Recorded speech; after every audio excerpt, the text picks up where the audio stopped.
بڑا تجربہ بھی کیا ہے ہمارے سلفی علماء جو ہیں ان کا فقہ سے تعلق کمزور ہوتا ہے تو منہاج نہیں، لیکن انہوں نے اب ماشاءاللہ وہ درر البہیہ اور روضۃ الندیہ وغیرہ جو ہے اس کے بعد بڑا کچھ ہو گیا ہے، بلکہ اب تو تقلید جو ہے وہ اہل حدیث میں بھی دوسرے لوگوں کی نسبت زیادہ پکی ہے، ان میں تو دڑے بن گئے ہیں اور ہر دڑا جو ہے وہ ایک مستقل فرقہ بن گیا ہوا ہے، کیونکہ علماء کا احترام پایا نہیں جاتا، اس لیے ہر ایک آدمی مفتی بنا ہوا ہے اور کتاب و سنت کا پتہ ہی نہیں کہ کتاب و سنت کا پس منظر کیا ہے، یہ واقعہ کیسے ہوا، کیوں ہوا۔ اس لیے میں یہ چاہتا ہوں کہ تقلید کا علاج جو ہے وہ اجتہاد میں ہے، تقلید کا علاج جو ہے وہ دھڑے بندی میں نہیں ہے، شخصیت پرستی میں نہیں ہے۔ ہم نے شخصیت پرستی اختیار کر لی اور دھڑے فرقہ بن گئے۔ اور دوسری وجہ یہ بھی ہے کہ تقلید کا علاج جو ہے وہ اجتہاد میں ہے، اس کو ذرا کھول دیں گے؟ نہیں، تقلید کا الٹ ہے کیا؟ نہیں، اس لیے سارے حدیث تو مجتہد بن گئے ہیں۔ نہیں، آپ کو بتاؤں، دیکھیے مجتہد کی وہ اصطلاح جو آپ کہہ رہے ہیں نا، کہ سوال اصل یہ پیدا ہوگا کہ کیا کسی کی بات سن کر اس پر عمل کرنا جائز ہے کہ نہیں، اس کو تقلید کہتے ہیں کہ نہیں، اس میں صرف اصطلاح کا فرق ہے۔ ورنہ وہ تو یہی رہا ہے۔ دیکھو میں بتاؤں، تمام سید عزیز حسین دہلوی، نواب صدیق حسن، شوکانی وغیرہ جو خود تقلید کے مخالف ہیں، وہ تمام جو ہے وہ اس کو تقلید کہتے ہیں،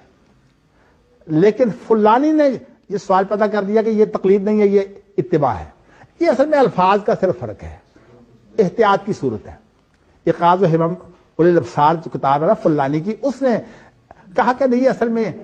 تقلید کے لفظ سے یہ بچنے کی شکل ہے، آپ بچنے کی۔ لیکن آپ کو بتاؤں کہ ویسے اگر آپ کہیں تو کوئی آدمی بھی جو ہے وہ، مثلا آپ مجھ سے، آپ نے شاید چند روز پہلے مجھ سے ایک مسئلہ پوچھا تھا، آپ تھے یا کوئی اور تھا، اس نے کہا جی مجھے یہ، آپ نے پوچھا تھا، آپ نے مسئلہ مجھ سے پوچھا تھا ٹیلی فون پر، آپ نے مسئلہ پوچھا، میں نے آپ کو جواب دے دیا، آپ نے دلیل کوئی نہیں پوچھی، آپ نے میری کیا تقلید کی تھی؟ نہیں، تقلید بھی ہے اصل میں، یہ لفظ کا ہی ایسے خام خواہ، اگر آپ کہتے ہیں میں آپ سے میں نے بات پوچھی، نما شفا علی کے سوال میں کیا ہے؟ نہیں، دوسرا مسئلہ سر یہ ہے کہ آپ کے زیادہ جو سائے ہوتے ہیں ان کو تو دلیل سمجھائیں بھی تو سمجھ نہیں آ سکتی ہے جی، ان کی استطاعت ہی نہیں ہے دلیل سمجھنے دیکھیے ان کو تو انداز ہے، پتہ ہی نہیں کہ دلیل ہوتی کیسے ہے، دلیل بتائیں گے تو وہ اور الجھ جاتے ہیں۔ جی۔ اچھا، ابن حزم نے جو تقلید کا شدید دشمن ہے، اس نے کہا ہے کہ جو ایک آدمی بالکل ان پڑھ ہے، اس کے لیے یہ بھی جو ہے وہ تحقیق ہے کہ وہ عالم کی بات کو صرف سمجھ لے کہ عالم کیا کیا رہا ہے، حالانکہ یہ تقلید ہے ہی نہیں، یعنی ہاں جی، آپ کو یہ بتاؤں کہ عام آدمی تو بات کو نہیں سمجھتا، تو اس لیے میں نے آپ کو بتایا نا کہ مجھے یہ سوال پیدا ہوا اپنا صبر السلام پڑھاتے ہوئے، کہ اس کے اندر اس نے کہا تھا کہ یہ جو اذان دیتا ہے کوئی آدمی،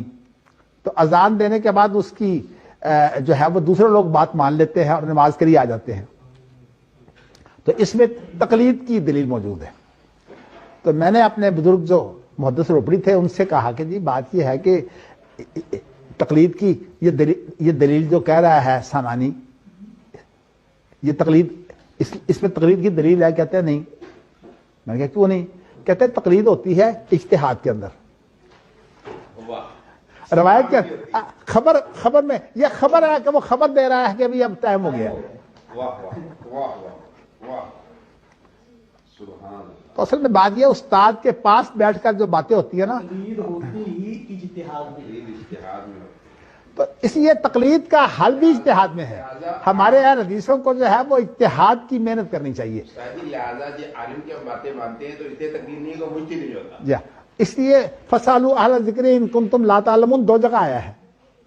ایک جگہ پر بالبینات والزبر نہیں ہے، سورۃ انبیاء میں۔ انما الشفاء یہ سوال میں کیا ہے، کیا مطلب ہے کہ نہیں، اصل میں آپ کو بتاؤں کہ یہ چیزیں جو ہیں، یہ میں چاہتا ہوں کم از کم اہل حدیثوں میں جو افراد تفریق پیدا ہو رہا ہے نا، اور فرقہ بندی جو شدید ہو رہی ہے، اصل میں فرقہ بندی جو ہے یہ صرف شخصیت پرستی اور یا یہ اپنے